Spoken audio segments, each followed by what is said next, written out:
Donc, bonjour à toutes et à tous. Je ne sais pas si vous m'entendez bien. Ça va au niveau du... Oui, merci. Donc, je me présente, Ludovic Aveline, conseiller en orientation professionnelle donc au FONGECIF Île-de-France. Je suis donc avec ma collègue de travail qui se présentera aussi.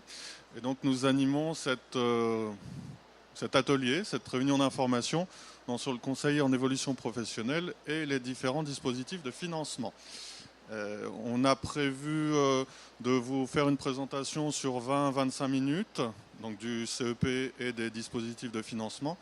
Et après, une bonne vingtaine de minutes pour répondre à vos questions et avoir donc des échanges avec vous sur différents thèmes et répondre à toutes vos interrogations. Donc je passe le collègue à ma collègue. Merci. Le micro. Le micro. Bonjour à tous. Donc moi je suis Sylvie Schneider, conseillère en ingénierie financière au FONGECIF. Je serai là aussi pour répondre à vos questions bien sûr après l'exposé. Donc on va d'abord regarder ensemble un petit panorama du conseil en évolution professionnelle et des dispositifs de financement. On ne parlera pas que des dispositifs de financement au FONGECIF, mais également on essaiera d'aborder les autres financements possibles. Bien, donc on démarre. Ok. Bon, voilà. Donc je vais peut-être me mettre là, comme ça on se partage l'espace. Donc le FONGECIF Île-de-France, vous connaissez peut-être déjà. C'est un organisme paritaire qui gère le congé individuel de formation. Il existe depuis 2015. On est en plus opérateur du conseil en évolution professionnelle, le fameux CEP. Alors, donc en fait, on a deux grands types de missions. On a une mission d'information, d'orientation et d'accompagnement des personnes qui viennent nous consulter par rapport à leur projet professionnel. Et on a également une mission de financement des projets. Donc du congé individuel de formation, si vous êtes en CDI, du congé individuel de formation si vous êtes en CDD, de la formation hors temps de travail, de la validation, du congé, on va dire, validation des acquis, et également du congé bilan de compétences. Voilà, donc ça c'est aujourd'hui ce qu'on gère au FONGECIF, en tout cas ce qu'on finance. L'accompagnement, on verra tout à l'heure avec Ludovic, c'est beaucoup plus large et ça touche tout public, que vous dépendiez du FONGECIF ou pas. Voilà, on continue ? Alors, justement, je redonne le micro à Ludovic.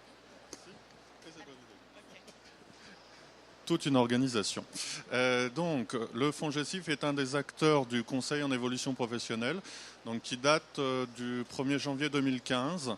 Il a été instauré en même temps qu'un autre dispositif là, de financement qui s'appelle le CPF, le compte personnel de formation.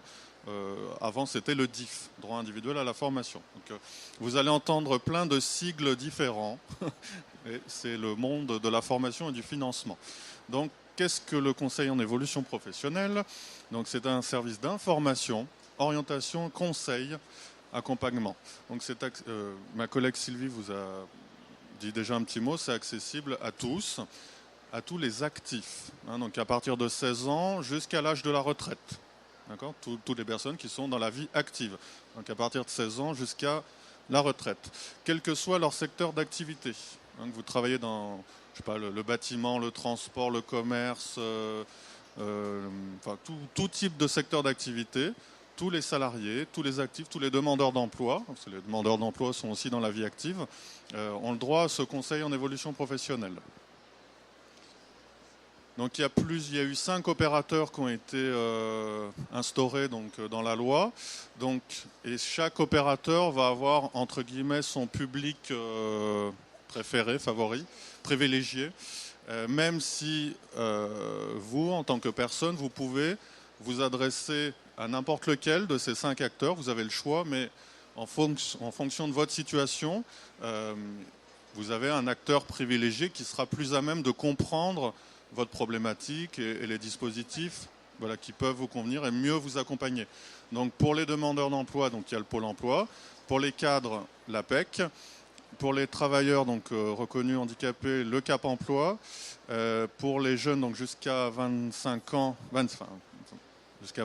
inclus, donc les missions locales. Et pour les salariés, donc les OPACIF.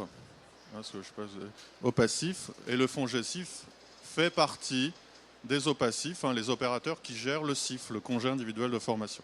Donc on n'est pas les seuls dans OPACIF, on vous en a mis quelques autres, le FAFTT donc pour les intérimaires, l'AFDAS pour les personnes donc, qui travaillent plus dans la communication, la publicité, le spectacle, l'audiovisuel, Uniformation, il y a Unifaf, et d'autres.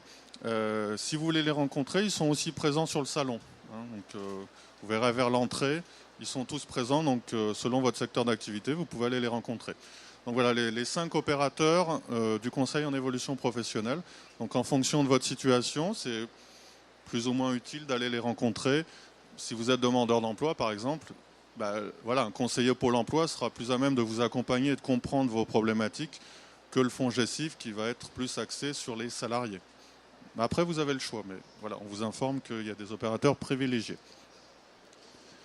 Donc, les points clés à retenir sur le Conseil en évolution professionnelle, c'est une démarche personnelle et à votre initiative. C'est vous qui demandez à bénéficier d'un conseil en évolution professionnelle.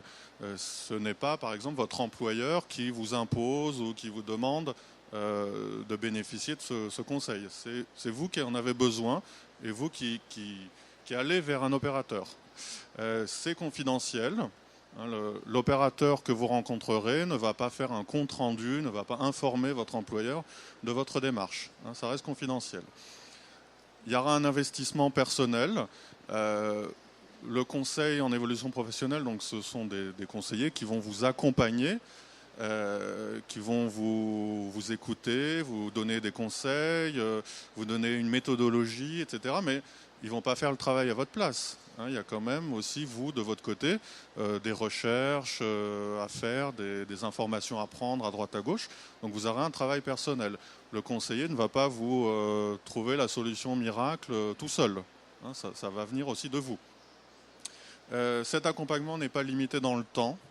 Donc on ne peut pas vous dire dans un mois, ça y est, c'est terminé, vous n'avez plus le droit à ce dispositif. Vous pouvez en bénéficier tout au long de votre vie. Voilà. Le choix du canal aussi, on peut venir, c'est sur la diapo d'après. Le choix du canal, ça peut être fait soit par téléphone, ça peut être utile si vous avez un petit peu de temps de transport ou c'est un petit peu difficile de se déplacer sur Paris. Donc vous pouvez nous contacter par téléphone, donc soit venir nous voir directement, ou aussi par Internet. Sur notre site Internet du FONGECIF Île-de-France, vous pouvez avoir aussi des conseils et un accompagnement, c'est tout à fait possible. Donc vous voyez que c'est un accueil individualisé, personnalisé. Si vous venez nous rencontrer en physique, là, par contre, vous aurez aussi accès à des ateliers. Donc là où c'est assez interactif, il y a des échanges sur votre projet, etc. Et il y a aussi des réunions d'information. Là, c'est plus de l'info descendante, où on vous informe de différents dispositifs qui existent. Donc voilà, ateliers, réunions, ça c'est uniquement en physique. Alors que les entretiens peuvent être faits par le canal téléphonique ou en venant nous voir directement sur place. Donc il y a plusieurs niveaux au niveau du conseil en évolution professionnelle. Donc le premier niveau, on l'a intitulé « Je m'informe », où là on peut vous aider justement à trouver de l'information sur tout ce qui est emploi. Quels sont le métier que je vise, est-ce que ça recrute, quelle tendance, etc. Les métiers, donc avoir des infos sur un métier qui vous intéresse, on peut vous aider à ce niveau-là. Et aussi, bien sûr, vous renseigner sur les formations qui existent pour arriver au métier que vous visez. D'accord ? Donc voilà, là c'est « Je m'informe ». Après, il y a d'autres niveaux, et là je vais repasser le micro à ma collègue. D'accord. Merci. Donc, je vais me mettre là. Donc le deuxième niveau, vous avez déjà des informations globales sur l'emploi, les métiers et la formation. Vous souhaitez être accompagné dans votre réflexion sur votre projet professionnel. Et donc là également, on propose un service d'accompagnement avec donc des rendez-vous, éventuellement des rendez-vous de suivi aussi si nécessaire. L'idée c'est quoi ? C'est de se poser les bonnes questions par rapport à votre projet. Est-ce que je connais bien le métier visé ? Est-ce que j'ai rencontré des professionnels ? Est-ce que j'ai regardé un petit peu sur le marché de l'emploi les offres ? Est-ce que j'aurais mesurer le profil? Est-ce que j'ai choisi la bonne formation? Le conseiller est là vraiment pour vous aider dans votre réflexion sur votre projet et votre choix de formation. Une fois que cela est défini, eh bien, alors déjà à ce stade-là, je vais peut-être un petit peu vite. Justement, c'est peut-être pas si évident de définir tout ça. Donc, vous avez des possibilités de prestations. On va vous proposer, par exemple, d'aller faire un bilan de compétences, d'aller faire peut-être une prestation beaucoup plus courte, hein, puisque nous, on fonctionne aussi avec des prestataires. On peut vous adresser à un prestataire pour aller réfléchir sur justement le choix de la formation ou pourquoi je veux changer. Donc, selon donc les étapes de votre réflexion, on peut vous adresser à des prestataires. C'est une prestation gratuite également, hein.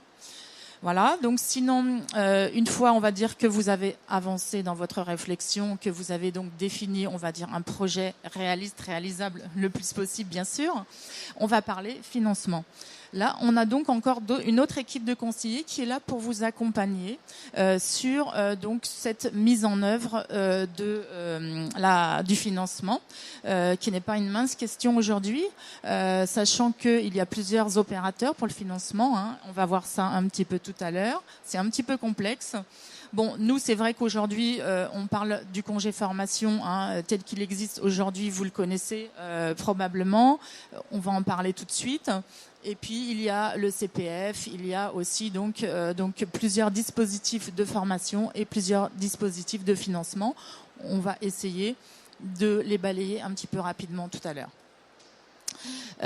Voilà, donc maintenant, on va peut-être passer à la diapo suivante. Et merci. Et bien voilà, donc il s'agit d'un dispositif entièrement gratuit, hein, donc c'est par contre sur rendez-vous, on est bien d'accord. Vous appelez le FONGECIF ou les autres opérateurs. Il est possible de prendre effectivement des rendez-vous ou de participer à des ateliers sur inscription ou sans inscription, ça dépend des opérateurs. D'accord ? Ok. Alors, on va parler des dispositifs spécifiquement, pour l'instant, financés par le FONGECIF. Donc, vous avez 4 dispositifs que vous connaissez peut-être déjà plus ou moins. Vous avez donc le congé individuel de formation, que vous soyez en CDI ou ex-titulaire d'un CDD. L'idée, c'est quoi? C'est de suivre plutôt des formations longues, diplômantes. Hein, donc, on va dire diplômante pour nous, c'est plutôt inscrite au RNCP, Répertoire national des certifications professionnelles.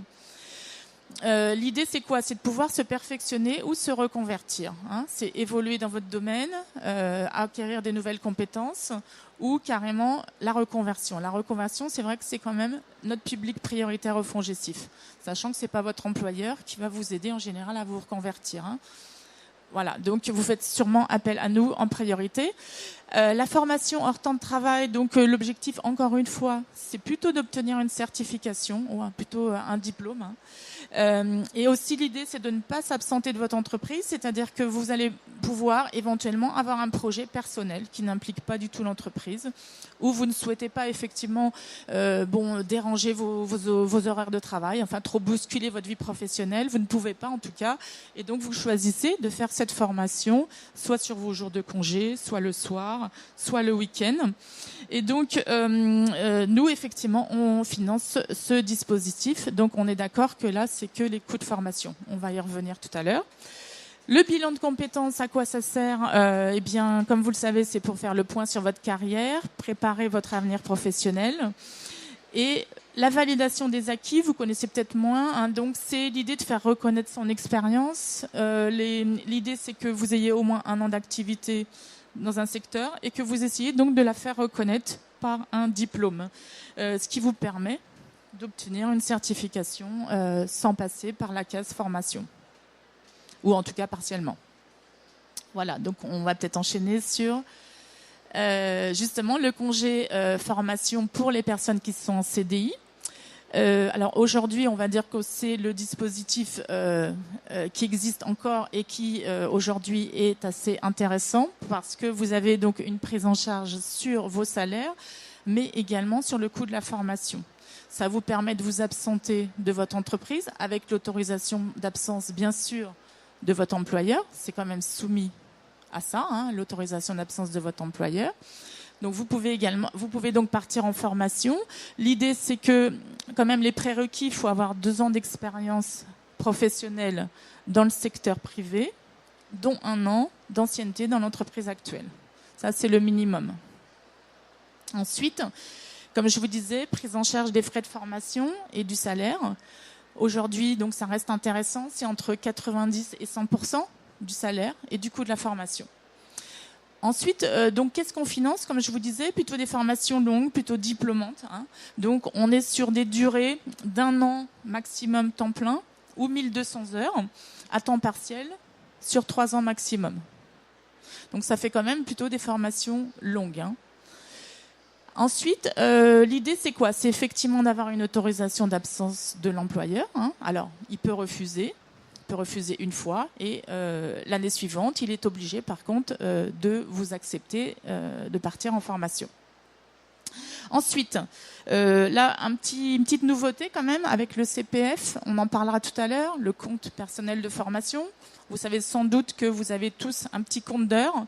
Parfois, viennent se rajouter aussi les heures de diff que vous n'aviez pas consommées avant 2015. Donc, il y a un petit compteur diff, un petit compteur CPF. Tout ça, ça fait des heures que vous pouvez éventuellement, si vous le souhaitez, mobiliser en complément du financement qu'on vous propose. L'idée, c'est de réduire le coût de votre dossier pour le FONGECIF, en fait. Voilà, je mobilise 150 heures. Ça veut dire quoi? Ça veut dire que je donne 150 heures. Et là, en fait, ça coûtera donc moins cher au FONGECIF, puisque nous, on se fera rembourser par un autre organisme, le PSPP, sur vos 150 heures. Voilà, c'est ça l'idée. C'est je donne mes heures, ça coûte moins cher au FONGECIF, et du coup, ça peut quand même jouer éventuellement aussi sur une acceptation, puisque vous avez donc cofinancé. Donc, ça peut être intéressant quand même dans les critères de priorité pour accepter les dossiers. Alors, on va encore enchaîner sur si vous êtes en CDD. Donc là, les conditions sont bien sûr différentes.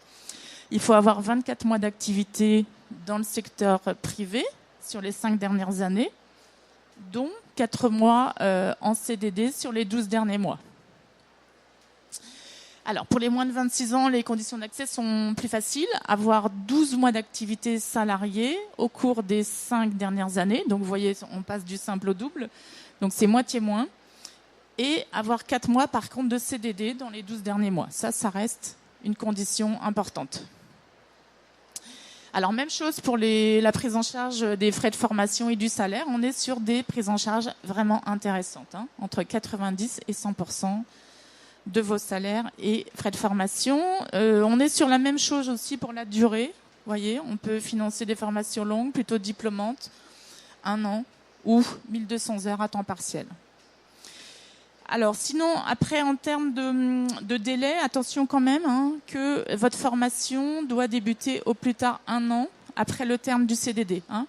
Vous terminez un CDD, vous avez donc 1 an vous avez 1 an d'ouverture de droit pour faire une formation avec le CIF CDD.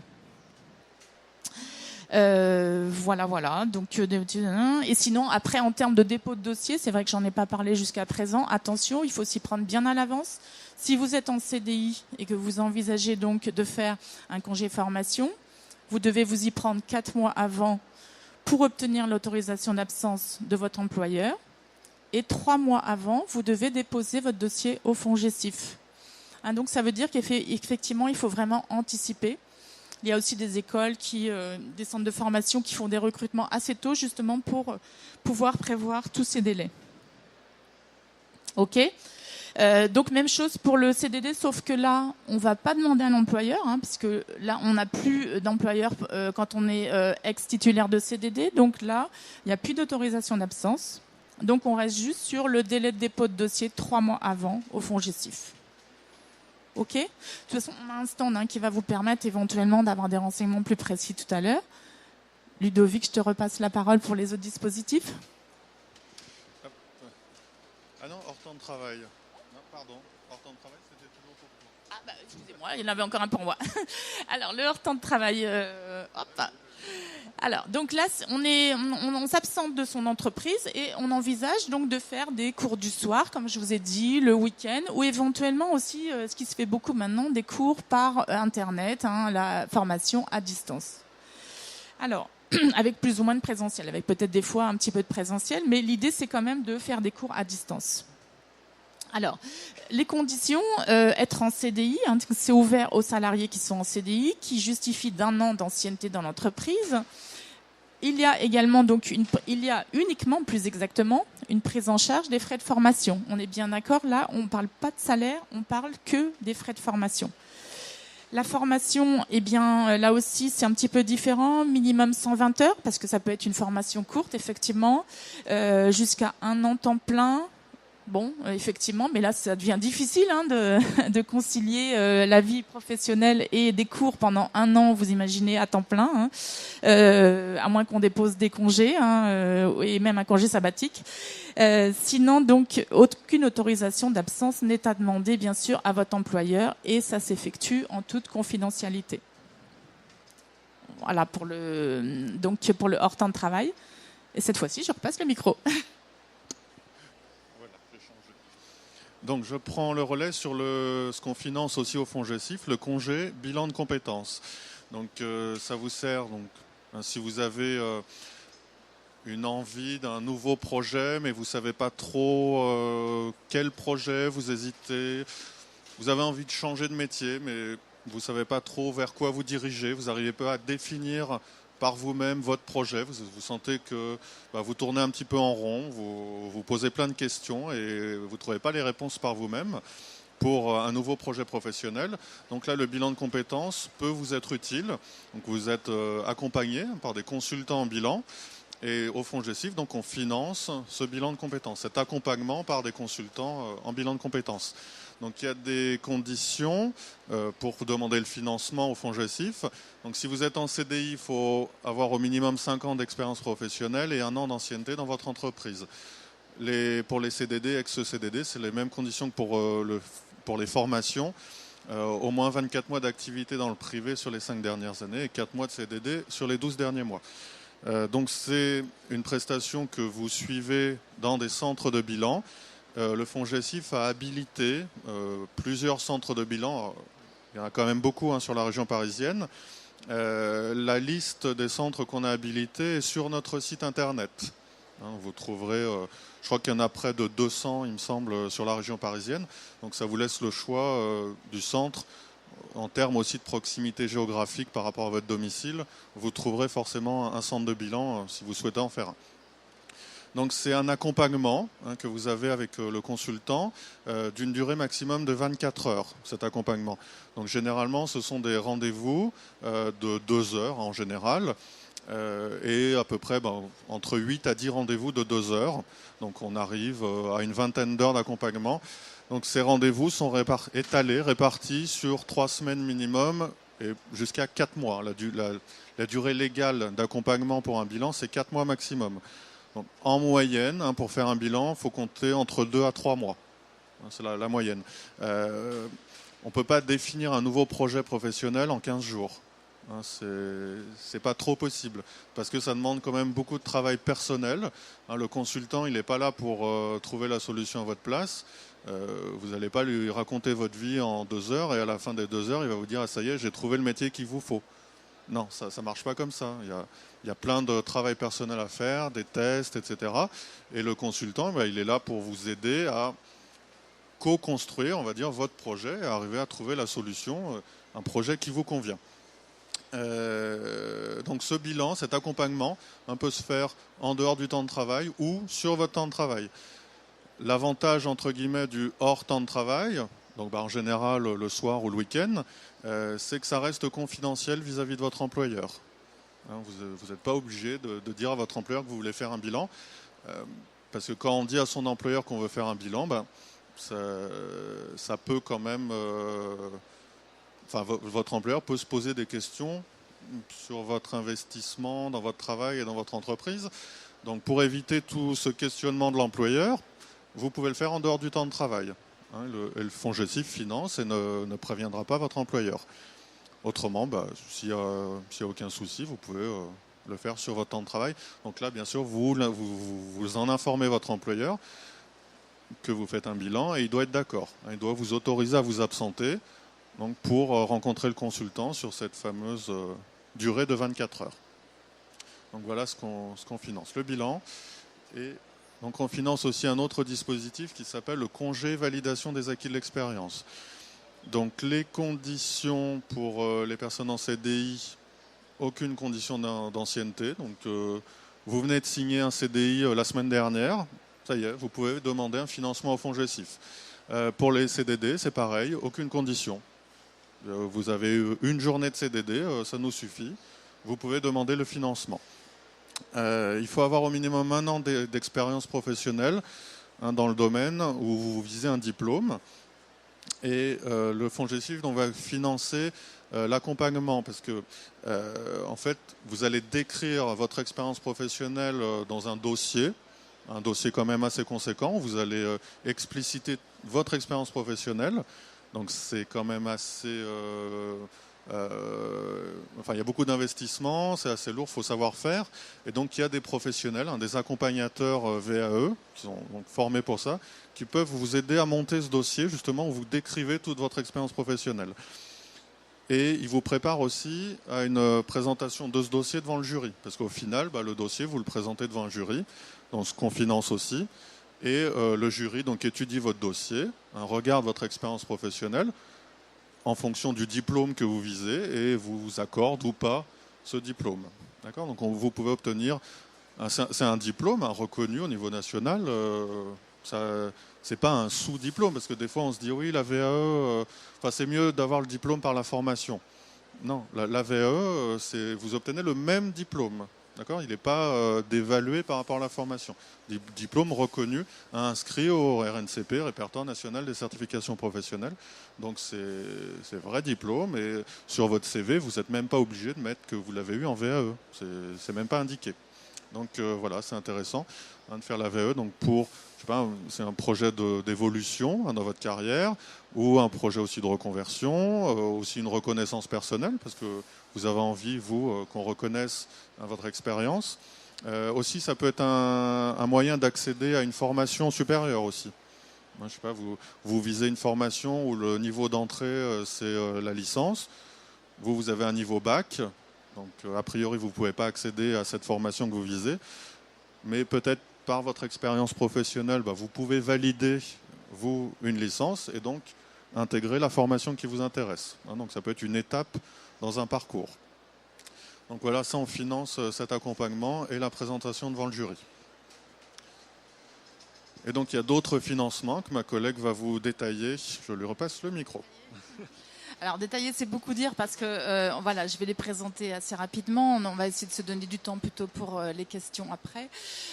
Donc les autres financements, pour l'instant, on a beaucoup parlé du fonds GESIF. Ce n'est pas seul financeur. Donc on va voir qu'il existe 4 types de financeurs.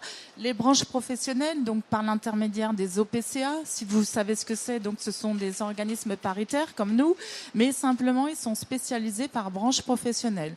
Donc vous dépendez forcément, si vous êtes salarié, vous dépendez forcément d'un OPCA. Alors après, effectivement, il faut essayer de savoir lequel. Et c'est auprès de vos services RH que vous pouvez normalement connaître donc le nom de l'OPCA de branche auquel il cotise. D'accord ? Alors ensuite, l'employeur, effectivement, reste normalement le premier financeur, en tout cas en termes de budget pour les formations. Ensuite, les OPACIF, effectivement, c'est quand même pas énorme, le budget pour les congés formation, c'est 0,2% de la masse salariale. C'est vrai, comme je vous disais, que ce sont des dispositifs intéressants et qui concernent plus la reconversion. Les aides publiques, il y en a aussi, on les balayera tout à l'heure. Il y a la région, il y a Pôle emploi, etc. On va voir ça. Donc, on va essayer de distinguer le plus simplement possible déjà des dispositifs qui font intervenir l'employeur et ceux qui ne font pas intervenir l'employeur. Alors, pour effectivement se faire financer un projet par son employeur, on est bien d'accord qu'il faut que ce projet corresponde aux objectifs de l'entreprise. Donc ça veut dire quoi ? Ça veut dire que là, on peut effectivement solliciter son employeur pour une formation même longue, même diplômante, etc., que ne financerait pas le fonds GESIF, justement. Et on peut lui demander d'utiliser son plan de formation. Il y a un budget, il y a des objectifs qui sont définis chaque année normalement dans les entreprises par rapport à ce plan de formation. Il faut voir si votre projet rentre dans la stratégie de l'entreprise et dans ce budget. Ça se défend. Vous avez donc sinon aussi la possibilité de demander à votre employeur de solliciter l'OPCA de branche pour d'autres financements qui sont donc, on va parler d'abord de la période et du contrat de professionnalisation. Alors la période de professionnalisation, c'est pour les personnes qui sont salariées, effectivement. Ça sert à se perfectionner dans un métier, obtenir une qualification, toujours en rapport avec les objectifs de l'employeur, on est d'accord. Et ça comprend forcément une période de stage en entreprise, la période de professionnalisation. Le contrat de professionnalisation s'adresse plutôt à des personnes qui sont donc demandeurs d'emploi ou plutôt demandeurs d'emploi, on va dire. Et donc, ce sont des contrats de travail en CDI ou en CDD qui permettent d'obtenir en même temps une qualification. Ensuite, donc, on va parler du CPF maintenant, si vous voulez bien. Donc, le compte personnel de formation, comme je vous ai dit tout à l'heure, vous avez un petit compte normalement DIF et CPF. Eh bien, vous allez me dire, souvent, j'ai pas beaucoup d'heures pour faire une formation. Ça va être difficile. Donc, il faut savoir qu'il y a beaucoup d'organismes paritaires qui justement abondent, donc les heures manquantes. Donc là, il faut se renseigner auprès de chaque OPCA, mais votre employeur le sait a priori, pour des possibilités d'abondement.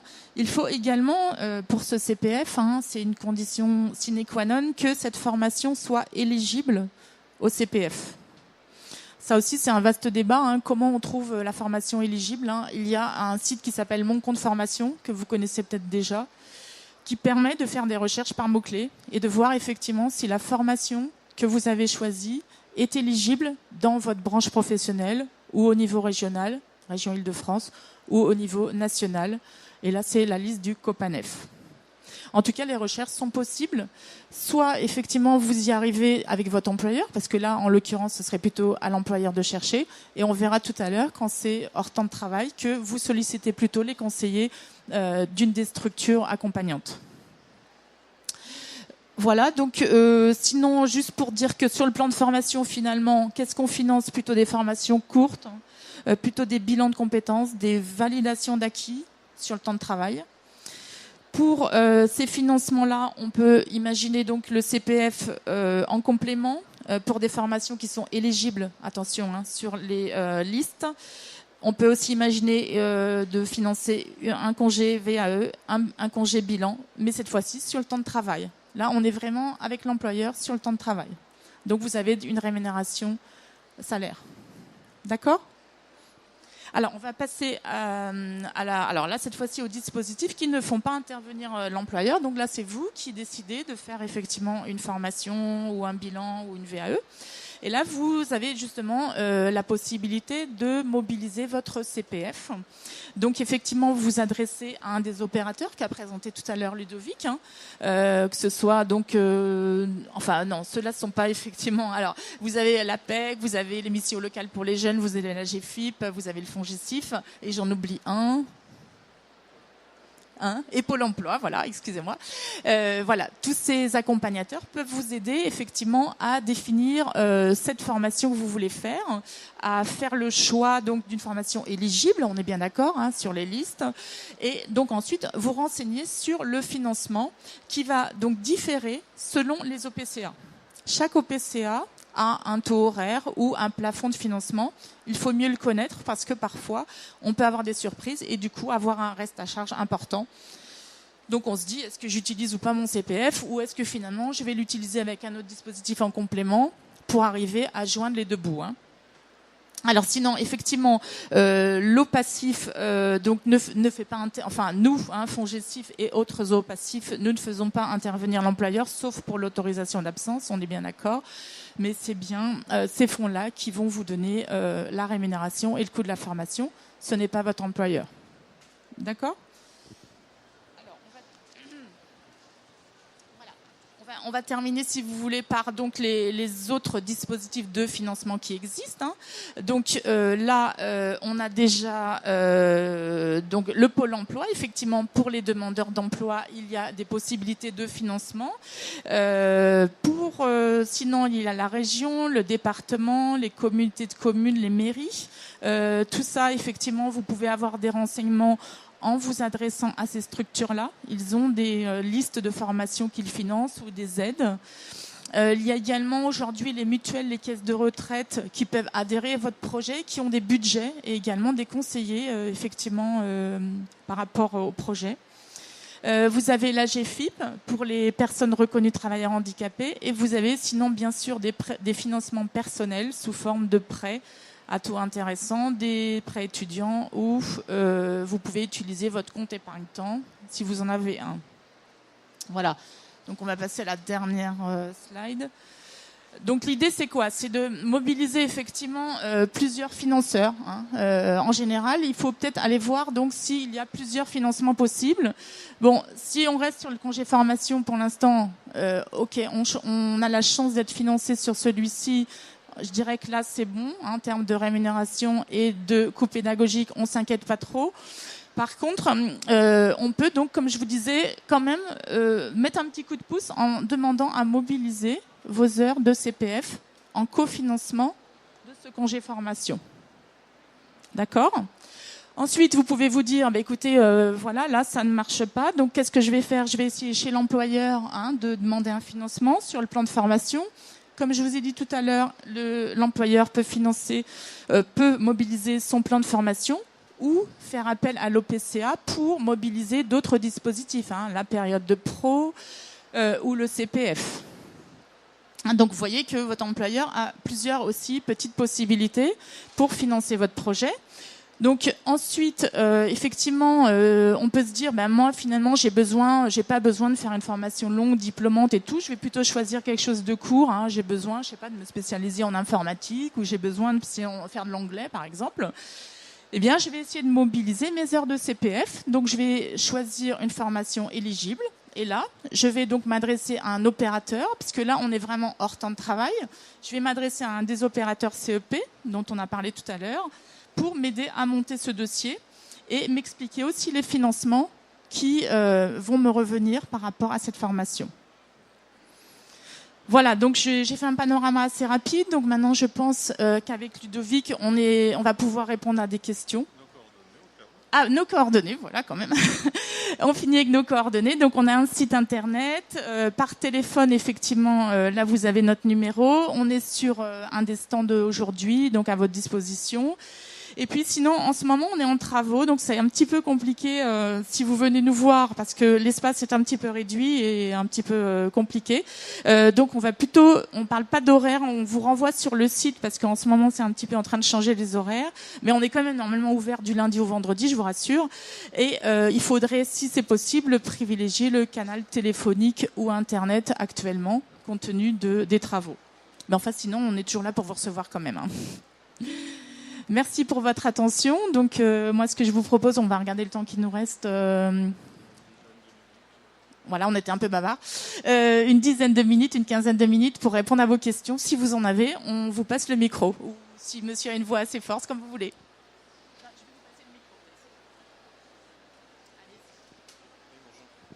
Non, vous avez parlé du statut salarié pour l'éligibilité. Quid des gens qui ont un statut indépendant ou autre, quoi. Enfin, donc tous les opassifs et tout ça, ça marche pas, quoi. Quel est le... Alors là, c'est vrai que vous êtes profession libérale, monsieur, ou indépendant?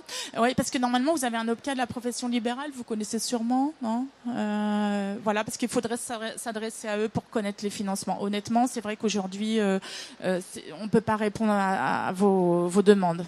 Fongestif, en tout cas, on ne peut pas répondre à vos demandes, nous. Oui, nous, c'est Fongestif, oui. Oui, enfin, si vous voulez, oui, c'est plutôt les salariés qui s'adressent à nous, oui. C'est plutôt notre public. Je vous renvoie plutôt vers l'OPCA profession libérale. D'autres questions? Non? Personne? Si? Ok. Bonjour, comment ça se passe quand on est dans le secteur public et qu'on est contractuel en fait? Alors là aussi, c'est différent. Il faut s'adresser à l'employeur. Donc vous êtes sur le droit public, on est d'accord, parce qu'il y a aussi des salariés qui sont de droit privé dans le public, mais c'est pas votre cas. Donc effectivement aujourd'hui c'est s'adresser à l'employeur. Alors sur notre stand on a une liste d'adresses en fait quand même de centres d'information par rapport à ça. Si vous voulez vous passer nous voir, on vous la donne. Voilà. D'autres questions?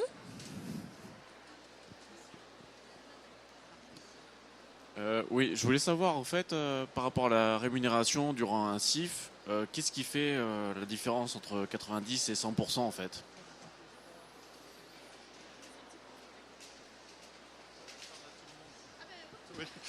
Donc pourquoi cette histoire de 90% et 100%? En fait, c'est votre salaire brut mensuel. Donc on est à 2 fois le SMIC brut mensuel. J'arrondis 3 000 euros pour un chiffre rond. À plus de 3 000 euros brut mensuel, c'est 90%. Moins de 3 000 euros brut mensuel, c'est 100%. Voilà. D'autres questions? Il y a une petite main qui se lève. Je voulais connaître la différence entre le CEP et le bilan de compétences. Donc, en effet, alors le CEP existe depuis 2015. Avec la réforme de 2014. Le bilan existe depuis des dizaines d'années.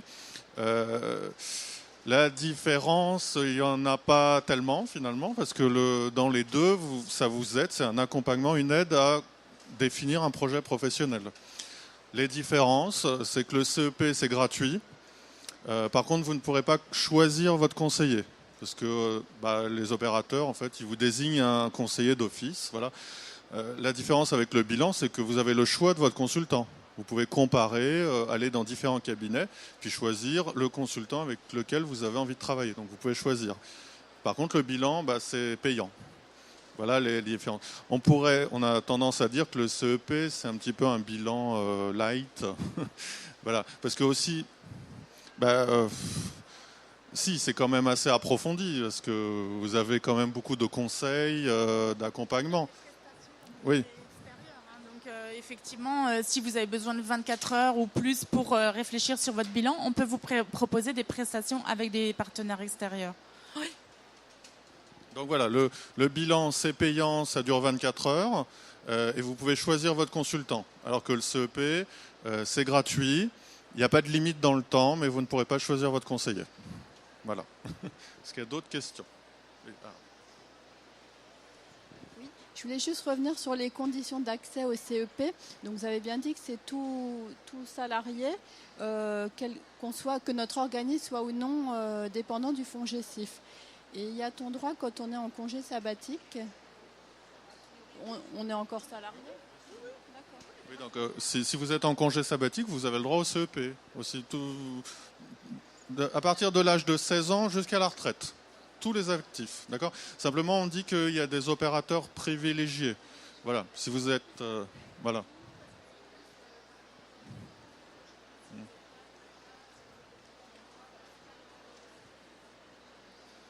Il y a droit, oui.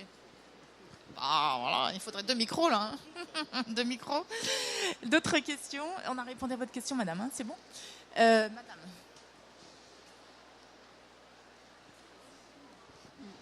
Je suis en invalidité de niveau 1, je travaille à temps partiel, à mi-temps. J'aimerais savoir si l'AGEFIC peut m'aider ou c'est... Je crois qu'ils ont un stand aujourd'hui. Vous êtes allés les rencontrer peut-être? Ouais, je pense qu'ils seraient les plus à même de répondre. Parce que nous, après, on fait des cofinancements. Là, on pourrait éventuellement vous renseigner. Si vous voulez, vous revenez nous voir après pour le financement du formation et on vous explique un petit peu les conditions privilégiées, ou de cofinancement. Ça, on peut vous les expliquer. OK? Quelqu'un d'autre? Bonjour. Comment fait-on pour mobiliser le CPF? C'est par le FONGECIF ou c'est autre chose? Ok. Alors effectivement, la mobilisation, je me permets de répondre, par rapport au CPF, alors on va dire que si vous êtes autonome, et que justement votre OPCA permet un contact direct, donc tout ça, ça fait 2 conditions, vous pouvez monter votre dossier vous-même. C'est-à-dire que bon, voilà, vous prenez, je sais pas moi, AGFOS, je vous donne un exemple, ou Forco, plutôt Forco parce que je sais qu'il fonctionne comme ça. Forco, vous vous dites tiens, je vais regarder sur le site internet, c'est la première chose à faire, et il vous explique toute la procédure en fait pour mobiliser vos heures, c'est-à-dire que en fait ils vous joignent des documents à remplir, à leur retourner, etc. Et donc vous pouvez envoyer directement votre demande chez eux. C'est sur le site du CPF? Excusez-moi, c'est sur le site en fait de l'OPCA en fait auquel cotise votre entreprise. Donc la première information, c'est vraiment de savoir déjà quel est cet OPCA. Ensuite, effectivement, aller voir sur le site internet pour voir s'il y a une possibilité de demande directe. Et s'il n'y a pas de possibilité de demande directe, en fait, s'adresser à un opérateur CEP, donc un des 5. Et là, nous, on va être les intermédiaires en fait pour monter votre dossier. On va vous aider et vous accompagner, mais aussi sur le choix de la formation, etc. Donc, si vous voulez, là aussi, le conseil en évolution professionnelle peut quand même si vous avez un OPCA qui accepte les demandes directes, rien n'empêche que vous avez le droit de passer par nous quand même, opérateur CEP, pour affiner votre choix de formation, vérifier que c'est éligible, avoir des conditions de prise en charge. Et puis après, on vous dit, bah voilà, allez-y, nous on met le tampon et vous pouvez faire votre demande. Donc les deux canaux sont possibles.